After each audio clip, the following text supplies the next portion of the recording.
네, 4번부터 이제 녹화를 하겠습니다. 자, 다음의 자료를 이용하여 당기의 기말상품 재고액을 구하면 얼마인가? 예, FAT 1급에서 이런 수준의 문제 참 많이 나온다고 봅니다. 여러분들 기출문제 풀 때도 기말상품 재고액을 구하라, 아니면 매출 원가를 구하라 하면서 이 박스에다가 몇 가지 데이터를 주잖아요. 그럴 때 우리는 이렇게 T자를 그리시라 그랬습니다. 이 T 계정은 상품 계정이라고 생각하셔야 돼요. 그래서 배치가 어떻게 됩니까? 차변 요소가 두 개가 있죠. 기초, 그 다음에 매입. 이 차변 요소의 합계 40만원을 우리는 뭐라고 보냐면 판매 가능 금액이다 이렇게 부른단 말이죠. 그래서 판매 가능 금액 중에서 우리가 판매가 일어난 것이 매출 원가고 재고로 남은 것이 기말 재고액이에요. 그래서 여기 기말 상품 재고액은 알려줬단 말이죠. 5만원. 그러면 여기 들어가는 게 매출 원가입니다. 아니, 이 5만원 알려준 게 아니군요. 제가 뭘 잘못 봤습니다. 네. 자. 기말상품 재고액 이걸 구하라는 거네요. 구하라. 네, 그러면 이걸 알려줘야죠. 매출원가를. 근데 매출원가를 직접 안 알려주고 말이죠. 자, 순매출액은 50만 원인데 매출 총이익이 20만 원이라면 이 30만 원이 뭐가 돼요? 이게 원가잖아요. 30만 원이 매출 원가니까 순매출액에서 매출 원가를 뺀 게 매출 총이익이 나오는 거니까 30만 원 간접적으로 알려준 거예요. 따라서 답은 10만 원이다 이런 얘기입니다. 기말상품 재고액은 10만 원이다. 여기도 40이 돼야 되니까 차변과 대변의 합계를 항상 일치시키는 거예요. 40만 원으로. 여러분 이렇게 답 찾으셨나요? 네, 조퇴하십시오. 네. 장지혜님이 조퇴 벌써 빠져나가셨군요. 네. 자, 그래서 이렇게 구하신다.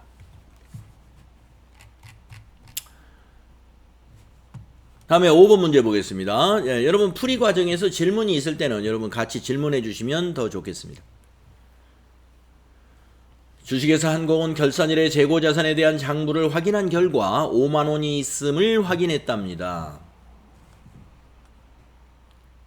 장부 재고가 5만 원이라 이 말이죠.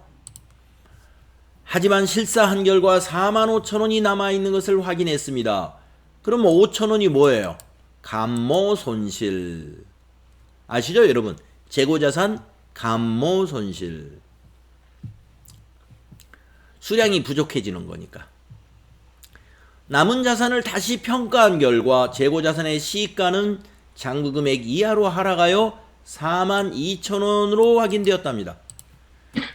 그러면 요 차이 있죠? 이렇게 차이 나는 3천 원. 요거는 평가 손실.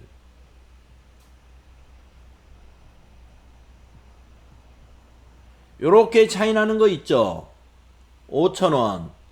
이거는 감모 손실. 이렇게 정리가 되는 겁니다. 결산일에 재고자산 평가손실은 얼마냐? 1번. 평가손실 3,000원.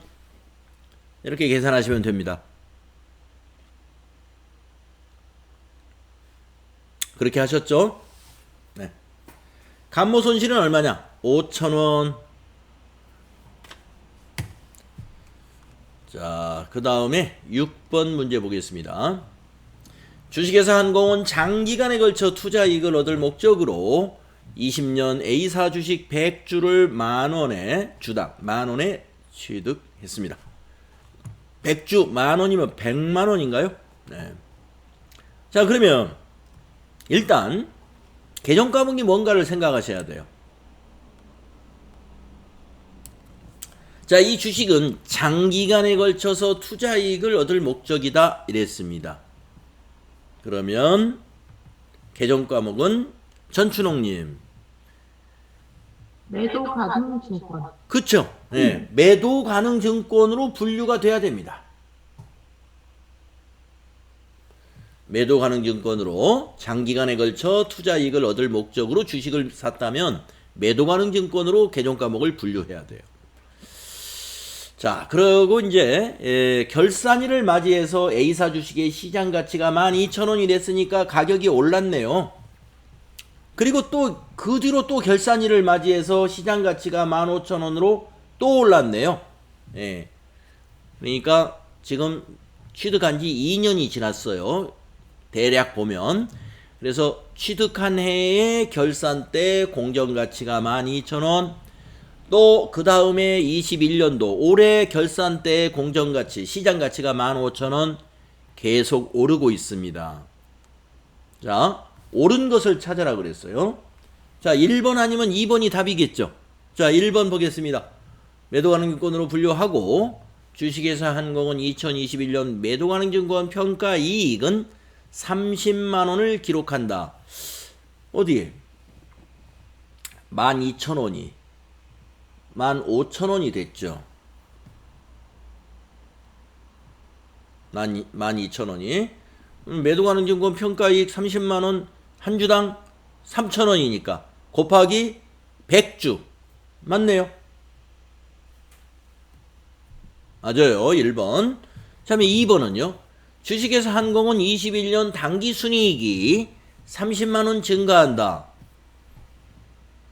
이건 틀렸는데 왜 틀렸는지를 한번 설명을 해야 되는데, 네. 아까 전춘옥 님이 답변하신 것 같고, 네.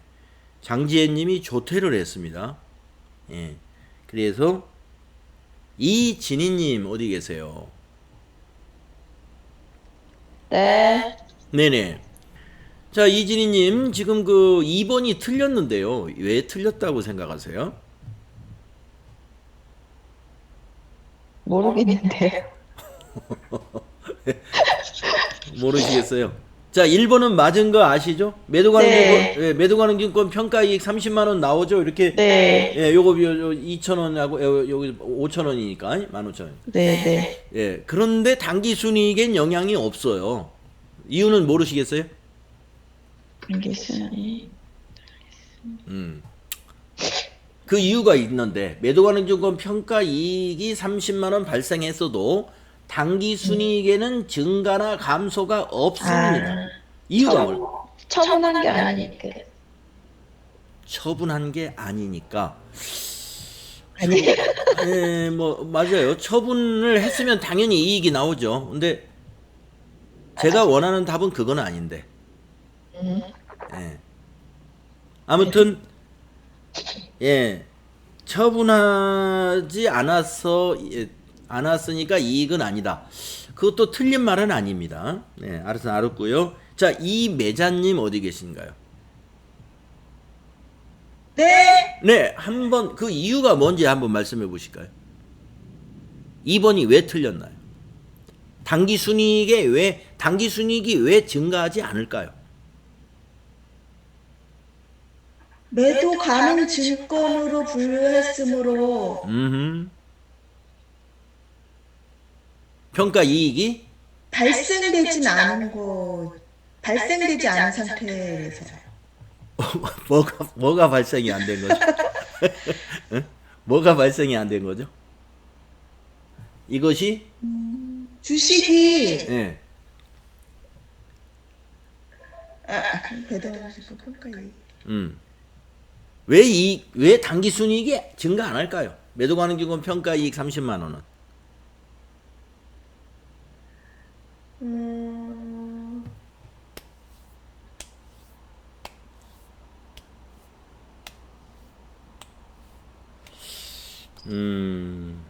모르겠습니다. 아, 예, 좋아요.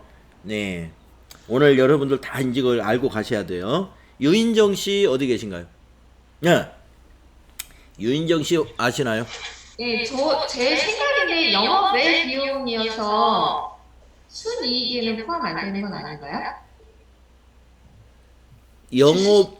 순이익이라는 건 맨 밑에 있는 것이 순이익이기 때문에 네네. 영업 외든 뭐 판매 관리비든 그건 다 해당이 됩니다.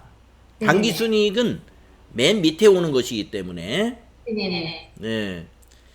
그런데 지금 결정적인 예, 그거는 이제 네. 매매도 안 됐고, 네, 그거는 평가만 했잖아요. 네. 평가 평가 이익이니까 매매는 아직 안 한 거잖아요. 그냥 그때 평가만 한 거잖아요. 이 주식 가치는 이거다 평가만 하고 넘어갔지 아직 매매를 안 했잖아요. 그래서 아직 순이익에는 포함할 수가 없는 거죠. 그러면 이건 어디로 가야 돼요? 이거는 수익 네. 수익으로 안 가. 다시 이제 다음 걸로 넘어가야죠. 내년으로 넘어간다. 네, 자, 내년으로 예, 매도받는 증권 예, 좋아요. 수익이 아니다까지 제가 네네. 예, 말씀하신 걸로 예. 네. 수익이 아니다. 매도 가능 증권 평가 이익은 수익이 아니다. 지금 유인정 씨 그렇게 얘기하셨어요. 예. 아직 매매를 안 했으니까 저한테 물어본 건 없잖아요. 그냥 평가 이익은 평가만 한 거 아닌가요? 지금 이 시점에 이 네. 정도 평가를 했는데 이익이 이 정도 있다. 그러니까 네, 그렇죠. 그거는 매매 차익이 아니라 네. 평가 이익이라는 거지. 예. 아직 그걸 확실하게 팔아서 시즌을 한 건 아니잖아요. 예, 맞습니다. 그러면은 우리가 모든 회계는 자산, 부채, 자본, 수익, 비용으로 이 거래의 결합 관계가 형성이 되는 건데 그러면 이 매도 가능 증권 평가 이익 30만 원은 수익이 아니면 뭐냐 이런 얘기입니다. 아. 그게 제가 질문한 거에 제가 요구하는 답이 그겁니다. 이건 수익이 아니다. 뭐다. 그렇기 때문에 단기 순이익에 영향이 없는 것이다. 그렇게 지금 그 답을 제가 원하는 거거든요. 지난번에 말씀해 주셨는데. 지난번에 가르쳐 주셨는데. 네, 이미자 씨 기억나세요? 뭐예요? 기타 포괄 손익 누계 자본이라서. 예, 맞습니다. 이거는 수익이 아니다. 그럼 뭐다? 자본이다. 자본. 예. 책에 나와있는데 77쪽에. 아, 70쪽에 나와 있어요? 네. 기타 설명은 자연 상태의 현재 기타 포괄 손익 잔액으로 단기 순이익에 포함되지 않은 평가 손익 미대액이다. 그렇죠. 예. 맞아요. 이 매도가능 증권 평가 이익이 단기 순이익에 영향이 없다. 예. 그렇기 때문에 2번이 틀린 겁니다. 영향이 없으니까. 그럼 왜 없느냐? 자본이니까. 이 이익은 자본으로 가요. 만약에 수익이다 그러면 손익계산서로 가야 되잖아요. 손익계산서에 간다면 단기 순이익이 늘어나야죠. 그러나 매도가능 증권 평가 이익은 수익이 아니다. 뭐다? 자본이다 하는 얘기입니다. 그러면은 모든 평가 이익은 다 자본입니까? 그렇지가 않아요. 그러면 간단한데 매도 가능 증권 평가 이익만 자본인 것이죠. 나머지 예를 들어서 단기 매매 증권 우리가 장기간이 아니라 단기간의 매매 차익을 목적으로 주식을 샀다. 그래서 지금과 같이 가격이 계속 오르고 있어요. 그래서 결산 때 이렇게 평가를 해서 30만 원 또는 몇십만 원 이렇게 이익이 발생했습니다. 그거는 수익이에요. 단기 매매 증권의 평가 이익은 손익계산서에 영향을 미칩니다. 왜? 수익이니까. 그래서 평가 이익이 무조건 다 수익이 아닌 것은 아니다 이거죠. 매도 가능 증권 평가 이익 요게 기타 포괄 손익 누계액이라는 자본입니다. 네. 자, 뭐 다들 맞추신 걸로 봐야 돼요. 네. 다 하여튼 틀렸다는 건 확실한데 왜 틀렸느냐? 아까 2번은 단기 순이익에 가지 않는 이유 그것은 자본이기 때문에 갈 수가 없다. 이렇게 답변하셨으면 100점. 네. 그래서 그 맨 마지막에 답변하신 분이 100점 맞은 거예요. 답변이. 네. 그래서 여러분 이 매도 가능 증권 여러분들 시험 보는 날도 이게 분명히 나올 것 같아요. 매도 가능 증권. 이 주의하세요. 매도 가능 증권은 주의할 사항이 있어요. 예. 간단하지가 않아요. 이 단기 매매 증권처럼. 예. 그래서 매도 가능 증권은 평가 이익이나 평가 손실이 다 뭐예요? 평가 이익만 자본이 아니라 평가 손실 난 것도 자본이에요. 매도관원증권 평가 이익과 손실은 다 기타 포괄손익 누계액으로 갑니다. 좋습니다. 그래서 2번 당기순이익이 증가하지 않는 것이고 옳은 것은 1번만 옳은 것이에요. 다음에 7번 문제 가볼게요. 주식회사 한국은 12월 31일 은행으로부터 이자 수익으로 50만 원을 수취하여 다음과 같은 회계 처리를 했답니다. 어떻게 했느냐? 은행으로부터 이자를 받고 차변의 현금, 대변의 이자 수익 발생시켰습니다. 자, 이 중에 30은 다음 연도 회계기간에 귀속되는 이자래요. 다음 연도. 이와 관련해서 12월 31일 수행할 결산 정리 분계로 옳은 것은 이랬습니다. 이걸 우리는 수익의 이연 분계라고 그래요. 수익의 이연. 다음 연도 수익은 다음 연도로 가져가야 되기 때문에 당기의 수익에서는 취소시키는 분계, 이게 바로 수익의 이연인 것이고, 여러분 이연은 선자 돌림으로 만들어지는 개정 과목을 사용하죠. 예. 그래서 답을 찾아보니까 30만 원 수익을 취소시키려면 수익의 발생은 대변인데 취소는 차변이에요.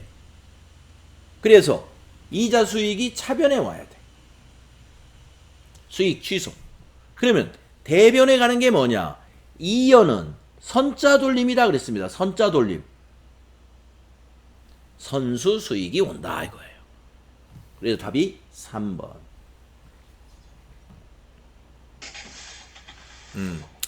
아무튼 이 그 수익이나 비용에 이연이나 많이 아프면 병원에 약 주셔라도 맞아. 네.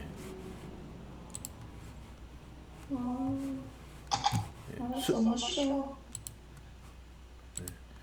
수익의 이연이라든가 또는 수익의 발생 또는 비용의 이연이나 비용의 발생, 이런 문제 여러분들 결산 문제 아니면 또는 결산 문제에도 나오지만 이와 같이 이론 문제로도 한 개 정도는 꼭 등장할 겁니다. 그래서 중요한 문제로 보여져요. 네. 왜 이게 답인지 여러분 정확히 알고 계셔야 됩니다. 수익의 이연입니다. 자, 다음은 8번 문제 보겠습니다. 다음 보고서의 내용으로부터 선생님, 네네. 아까 꿈날개에 네. 6월 3일까지 신청하라는 게 뭐죠? 여러분 저기 개강식 날 그 김진용 선생님이 여러분들에게 그 어느 사이트 소개하면서 거기에서 뭘 들으라고 했는데 저도 제 일이 아니라서 자세히 듣진 않았는데, 네. 그럼 김진용 선생님께 여쭤볼게요. 아니 여기 지금 동료분들한테 물어봐도 다 알 것 같은데요. 아, 그래요? 네. 네. 누가 아시는 분? 알겠습니다. 예. 이것 좀 알려주세요. 꿈날개 들어가서 사이트에서 영상 신청하고 그거 수료증 복사해서 제출하라고 하셨어요. 그날은 그것만 하면 이제 그 출석이 인정이 되고요. 꿈날개 아무거나요? 네이버에 들어가는데. 예? 네이버에서 꿈날개 치시면 거기 들어가는데 거기 사이트 안에도 들어가야 될 절차가 있거든요. 그거는 거기 물어보시면 되실 거예요. 세일센터에서 또 다 설명해 주신다고 했어요.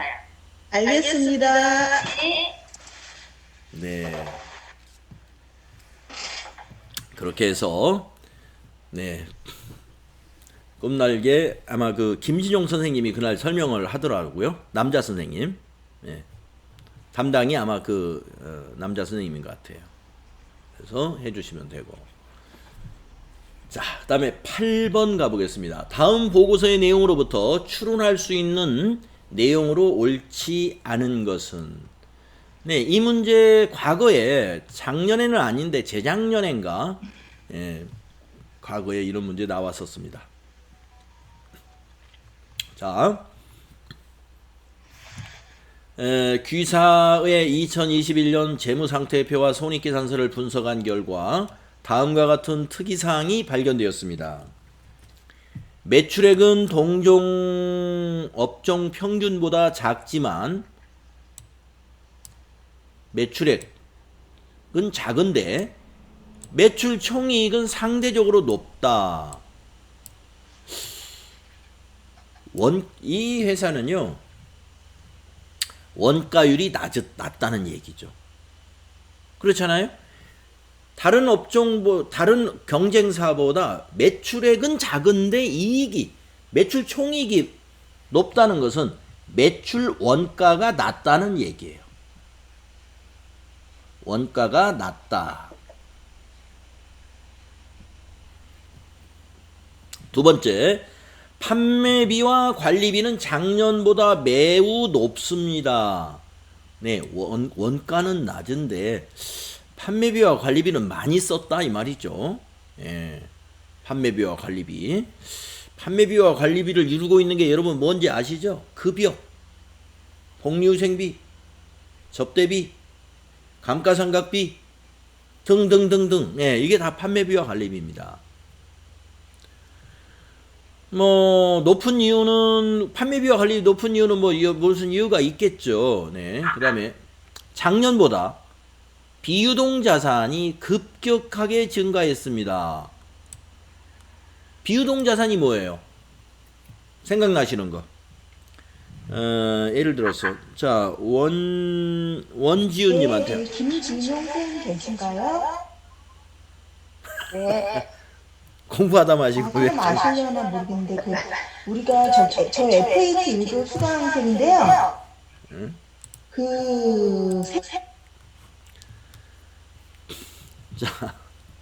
자, 비유동 자산이 급격하게 증가했다 그랬는데, 질문을 한번 드려봐야 되겠어.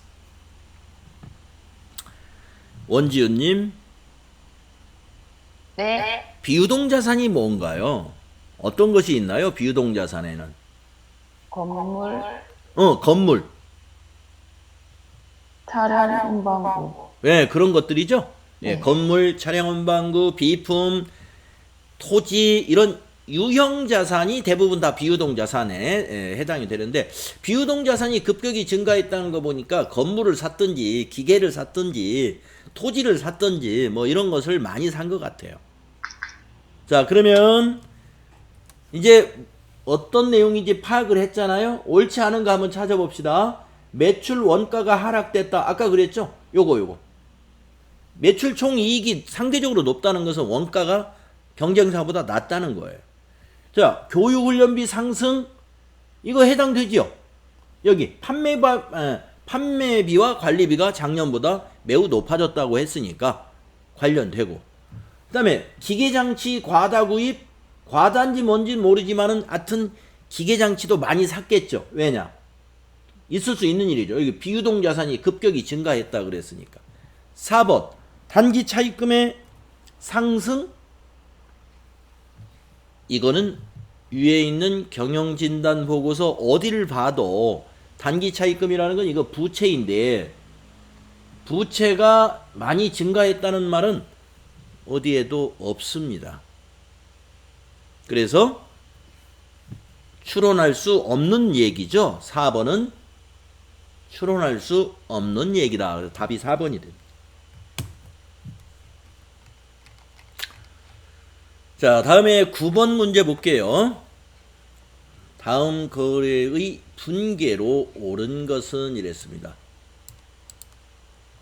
주식회사 한공은 이사회의 결의로 아래와 같은 조건의 신주를 발행하고 주식 발행 대금을 전액 당좌 예금 계좌로 납입받았습니다. 발행 주식 수는 1000주이고요. 액면 금액은 5,000원인데 발행 금액은 한 주당 7,000원에 발행했습니다. 주식 할인 발행 차금 잔액은 없는 것으로 가정을 하라는 것은 이번에 할증 발행한 것이 모두 주식 발행 초과금이라는 얘기입니다. 자, 그러면 대금이 전부 다 당좌예금으로 들어와야 되니까 당좌예금은 1000주 곱하기 7,000원에서 당좌예금 700만원이 차변에 와야 됩니다. 그 다음에 자본금은 액면가로 계산하기 때문에 자본금은 500만원으로 기록되어야 됩니다. 액면가로 이렇게 곱해서. 그러면 나머지 200만원은 무엇이냐? 주식을 액면 이상으로 발행한 것은 주식 발행 초과금이다. 4번이 답입니다. 주식 발행 초과금. 이렇게 다 맞추셨죠? 다음 10번. 다음 중 내부 통제제도의 목적에 해당하지 않는 것은 이랬습니다. 내부 통제제도의 목적 3가지가 있어요. 첫째, 기업 운영의 효율성과 효과성을 확보하는 것이 목적이고, 두 번째, 재무 정보의 신뢰성을 확보하는 것이 목적입니다. 세 번째 목적은 관련 법규와 정책을 잘 준수하는 것이 목적입니다. 이 세 개가 내부 통제제도의 목적입니다. 내부 통제제도 아마 여러분 이론 제가 인터넷 강의로 설명할 때 요 세 개는 꼭 기억하십시오 이렇게 했을 거예요. 그래서 해당하지 않는 것은 2번입니다. 회사의 재무상태 양호. 이것은 내부 통제제도의 목적은 아니죠. 자, 11번부터 이제 부가가치세 이론인데요. 우리나라 부가가치세법을 세법의 특징으로 올바르지 않은 거. 부가가치세의 역진성 완화를 목적으로 하는 것이 영세율이냐? 아닙니다. 이거 틀렸네요. 여러분, 부가가치세의 역진성을 완화할 목적으로 도입한 제도는요, 면세 제도입니다. 면세 제도. 예. 영세율 제도는요, 이중과세를 하지 않으려고 하는 거고요. 이중과세. 왜 이중과세냐? 만약에 수출하는 재화를 우리나라가 부가가치세, 소비세를 과세하고, 또 만약에 중국으로 수출해요. 그러면 또 중국에서 자기 나라에서 소비하니까 중국에서도 또 소비세를 과세하겠죠? 그러면 수출하는 재화가 이중으로 과세가 일어나요. 생산하는 나라에서도 과세가 되고 소비하는 나라에서도 과세가 되면 수출하는 재화는 경쟁력이 떨어지겠죠. 그 다음에 영세율은 수출 촉진의 의미가 있습니다. 영세율은. 그래서 수출 촉진, 또 수출품의 이중 과세, 이것을 막으려고 하는 것이지 역진성 완화는 아니에요. 역진성 완화를 목적으로 한 것은 면세제도입니다. 1번 틀렸습니다. 나머지는 다 맞습니다. 간접세이고 소비지국 과세 원칙을 채택하고 있고요. 전 단계 세액공제법을 채택하고 있습니다. 다음이 12번. 사업자가 다음의 재화를 판매할 경우 부가가치세가 면세되는 것은 몇 개냐? 면세 여기 2개가 있습니다. 면세가 2개가 있죠? 또 물어봐야 되겠죠? 네. 신미연님, 여기 2개는 무엇인가요? 신문하고 당근이요. 예, 신문과 당근입니다. 다음 13번. 부가가치세법상 과세표준에 대한 설명으로 옳지 않은 것은 이랬어요. 여러분, 과세표준 아시죠? 과세표준. 자, 1번. 재화의 수입에 대한 과세표준은 관세의 과세가격과 관세, 개별소비세, 주세, 교통에너지 환경세, 교육세 및 농어촌 특별세의 합계액으로 한다. 맞아요. 그래서 수입하는 재화의 과세표준은 그 관세의 과세표준에다가 관세 더하고 개별소비세 더하고 모든 목적세를 다 더한 합계액이 과세표준이, 부가가치세의 과세표준이 되는 것입니다. 2번. 매출 내누리, 매출 환입, 매출 할인은 과세표준에 포함하지 않는다. 그렇죠. 그 다음에 3번. 외국 통화로 대가를 받은 경우, 공급 시기 도래 전에 원화로 환가한 경우 공급 시기의 기준 환율 또는 재정 환율에 의해서 과세 표준을 계산한다. 틀렸습니다. 답은 3번이군요. 자, 우리가 공급 시기의 기준 환율이나 재정 환율로 과세 표준을 정하는 것은 외국 통화로 대가를 공급 도래 전에 받아서 환가하지 않고 외화로 가지고 있으면 이걸 적용해요. 외화로 가지고 있으면. 그런데 3번의 내용은 뭐냐? 공급 시기 전에 이미 원화로 환가해버렸습니다. 그것은 이 환가한 금액이 과세 표준이 돼요. 환가한 금액이 과세 표준. 그러니까 수출품을 미리 선불 또는 선수금을 받았다 이거예요. 그런데 공급 시기는 언제예요? 원래 수출품의 공급 시기는 선적일입니다. 선적일. 배에다가 선적 또는 기적일, 비행기에다 싣기 전에 돈을 받았어요. 그래서 그걸 외화로 가지고 있으면 선적일의 기준 환율로 과세 표준 신고해야 돼요. 그런데 외화로 안 가지고 있고 환가해버렸다. 그러면 이 환가한 금액으로 신고하면 돼요. 그래서 3번이 옳지 않습니다. 다음 14번. 재화의 공급에 해당하지 않는 것은, 여러분 재화의 공급 아시죠? 동종업자로부터 차용한 원재료를 사용 소비하고 동종의 원재료를 반환하는 경우, 이걸 우리가 교환거래라고 그래요. 이거 재화의 공급으로 봅니다. 과세한다 이거죠. 교환거래. 빌리고 다시 갚은 거. 이거 거래예요. 다음 2번. 사업용 건물을 재산세로 물납하는 경우, 건물을 재산세로 물납했다라고 하면은요, 이걸 조세 물납이라고 그래요. 이거는 과세되지 않습니다. 건물을 팔았다고 과세하지 않아요. 자, 그래서 조세 물납은 면세입니다. 면세. 그래서 2번 재화의 공급에 해당하지 않는다. 건물의 현물 출작 과세, 생수 판매 과세. 그래서 2번이 되겠습니다. 여러분 이걸 말이죠. 조세물납이라고 표현하면 돼요. 조세물납.